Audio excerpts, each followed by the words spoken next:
पुसद तालुक्यात छत्रपती शिवाजी महाराज महाराजस्व समाधान शिबिर टप्पा 1. यवतमाळ जिल्ह्यातील पुसद तालुक्यात महाराष्ट्र शासनाच्या महसूल विभागाच्या वतीने छत्रपती शिवाजी महाराज महाराजस्व समाधान शिबिर अभियान टप्पा 1 अंतर्गत विशेष महसूल समाधान शिबिराचे आयोजन करण्यात आले आहे. हे अभियान प्रशासन आपल्या दारी या संकल्पनेअंतर्गत राबवले जात असून नागरिकांच्या महसूल संबंधित प्रलंबित कामे, दाखले, जमिनीच्या अभिलेखांचे अद्ययावतीकरण आणि विविध सरकारी योजनांचा लाभ एकाच ठिकाणी त्वरित उपलब्ध करून देण्याचे उद्दिष्ट आहे. शिबिराचे वैशिष्ट्य: हे शिबिर महसूल सेवा, दाखले आणि जमिनीच्या कामांसाठी एकाच ठिकाणी पूर्ण सेवा देणारे विशेष अभियान आहे. यात प्रमाणपत्रे, दाखले, जमिनी अभिलेख अद्ययावतीकरण, एनए परिवर्तन, मार्गदर्शन इत्यादी सरकारी योजनांचा लाभ जसे सामाजिक अर्थसहाय्य, योग्यतेनुसार लाभ मंजूर, घरासाठी पैसे, पीएम किसान नोंदणी इत्यादी यासारखे सेवा उपलब्ध होतील.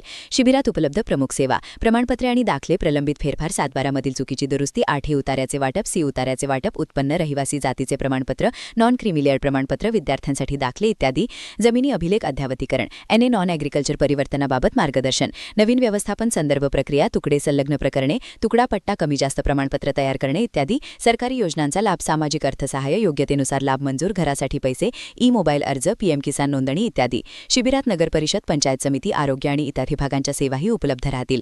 पुसद तालुक्यातील मंडळनिहाय आयोजित शिबिरे: 7 मार्च 2026 बोरी खुर्द, 14 मार्च 2026 वरुड, 24 मार्च 2026 बेलोरा खुर्द, 1 एप्रिल 2026 जामबाजार, 10 एप्रिल 2026 ब्राह्मणगाव, 17 एप्रिल 2026 शेवाळपिंपरी, 29 एप्रिल 2026 गोळखुर्द, 8 मे 2026 खंडाळा, 15 मे 2026 पुसद. नागरिकांनी संबंधित मंडळातील शिबिरात उपस्थित राहून प्रलंबित अर्ज मंडळाधिकारी किंवा महसूल अधिकाऱ्यांकडे सादर करावेत. हे अभियान राज्यभर मार्च ते मे 2026 या कालावधीत टप्पा 1 अंतर्गत राबवले जात असून यवतमाळ जिल्ह्यात 7 मार्चपासून सुरू झाले आहे.